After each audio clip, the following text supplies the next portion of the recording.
You have the head of humerus and you have two necks. You have an anatomical neck and you have a surgical neck. Show it to us. You have the anatomical neck, which is up here, and then you have the surgical neck, which is down a little bit Could below. you grab that area? Yeah, the anatomical neck. Right, that's the anatomical neck. Right. And then grab the surgical neck. It's That's right the under. surgical neck. Okay. Right. And so then, how do you know that's an anatomical and that's surgical neck? What's the importance of those areas? They're sensitive areas for specific nerves. Okay, well, to me, to get a better answer for that is that anatomical neck is basically where the articular surface basically ends. So you have the articular surface where you have the cartilage there, the articular cartilage. So that area where it ends. So this is where the articular cartilage and articular surface is. So you see, it ends over here. You see, so that's why it is referred to as anatomical neck. Why do they refer to surgical neck? That area. Why do they call it surgical neck? because it's prone to more injuries. Fractures. Yes. Okay, that's why. Okay. Okay, and now you have tubercles. You have the lesser tubercle, and then you have the greater tubercle. So how do you know which is which? So the lesser tubercle is first smaller and to the medial side. Right. The greater tubercle is to the lateral side and bigger. Right. Gets good. around the whole humerus. Good. Everybody understood that? Yes. Okay. And in between them, you have the bicipital groove. Bicipital groove. Bicipital Everybody groove. repeat. Bicipital groove. Oh, it's also referred to as? The intertubercular groove. Okay, let's say it again. First, Bicipital bicipital groove. groove and? Intertubercular groove. Okay, let's say it all together. Bicipital groove. Intertubercular groove. Intertubercular sulcus. Sulcus. Okay, let's say it again. Okay, now let's say together and again. Let's say intertubercular sulcus. Intertubercular sulcus. One more. Intertubercular sulcus. And then say the other bicipital. Bicipital groove. Say it again. Bicipital groove. What passes through it?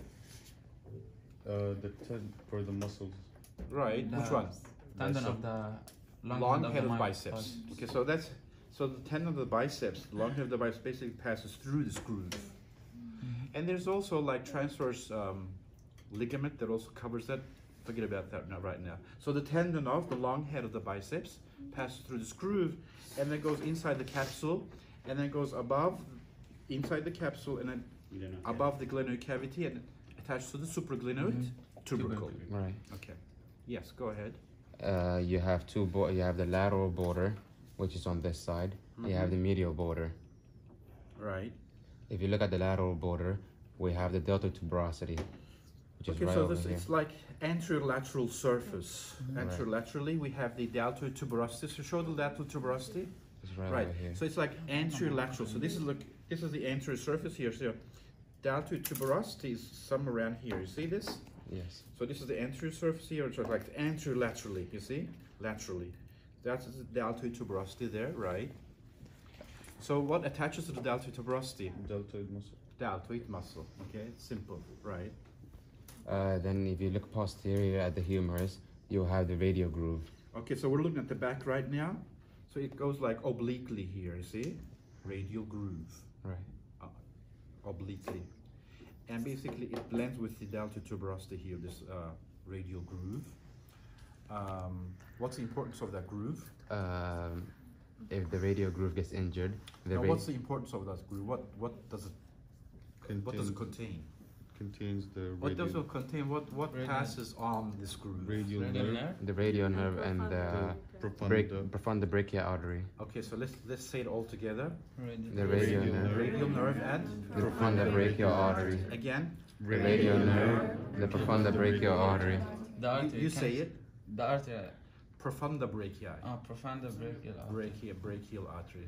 Let's say it again. Profunda. The radial nerve and the profunda brachial artery. Everybody together. Say it again. The radial nerve and the profunda brachial artery.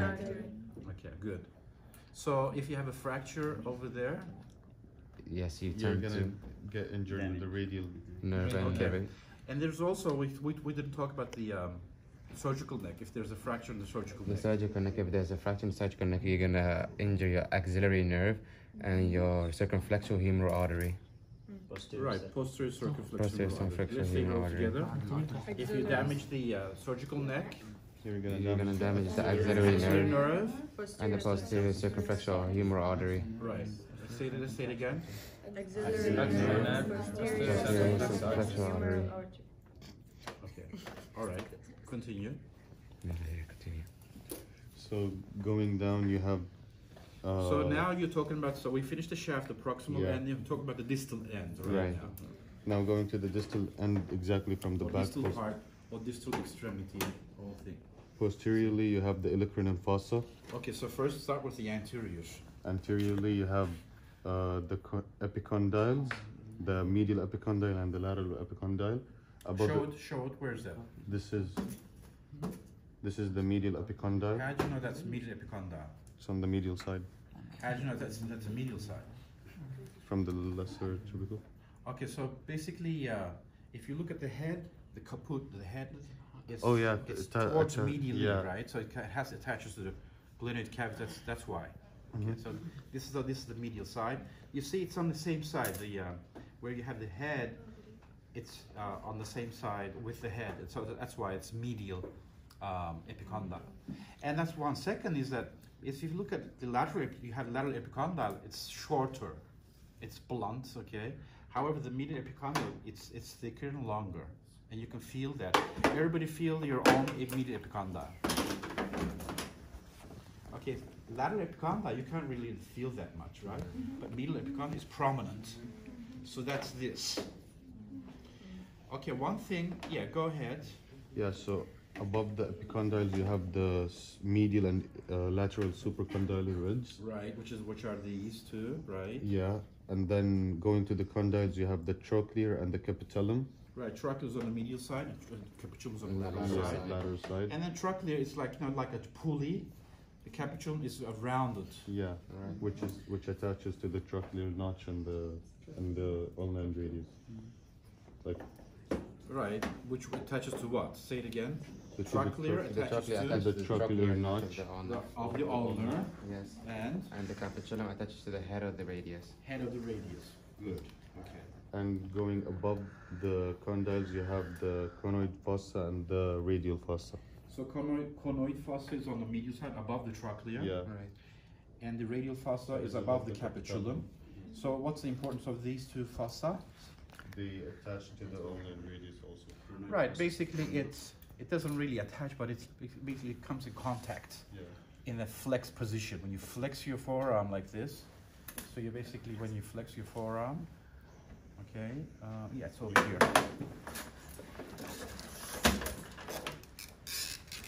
So you basically, when you flex, so this is the trochlear here, this is the capitulum, when you flex it, you see? And this, so you're the coronary process of the ulnar comes in contact with the coronate fossa, and the head, circumference head of the radius comes in contact with the radial fossa of the humerus. So these are basically belong to the humerus, while these are part of the ulnar and radius. Okay, good. Continue. And then we have one thing left from the posterior aspect, on the posterior side. Right, The olecranon fossa. Right, that's the olecranon fossa, which are here, okay? And when it's extended, when the forearm is extended, the olecranon process comes in contact with the olecranon fossa, okay? Right, what else do we have here on the posterior aspect? One other thing in the posterior aspect is we have just behind the medial epicondyle, Ulnar groove. that's called ulnar groove, right? And passes through it is what? Ulnar nerve. Ulnar nerve. And that's what we call as funny bone, okay? Everybody feel your medial epicondyle again. Go medially a little bit. You can feel a sense of a structure passing, okay? And that's a nerve, okay? That's the ulnar nerve. Okay? If you hit it, you get your, a numbness sensation in your forearm and in your hand. Okay. So that's the ulnar nerve. So question, if you have a fracture of the medial epicondyle, so which structures are affected? To the ulnar. Okay, let the others say it. Collateral. Or a collateral artery, okay. So if you have like supracondylar fracture, which is if it's located somewhere around here, We're gonna which median nerve and the brachial artery, radial groove fracture, nerve, radial nerve from the brachii, surgical fracture, axillary nerve, focus circumflex artery. Okay, is that clear? Yes. Okay, that's good. You finished, right? Yes. Well, thank you. Give a clap.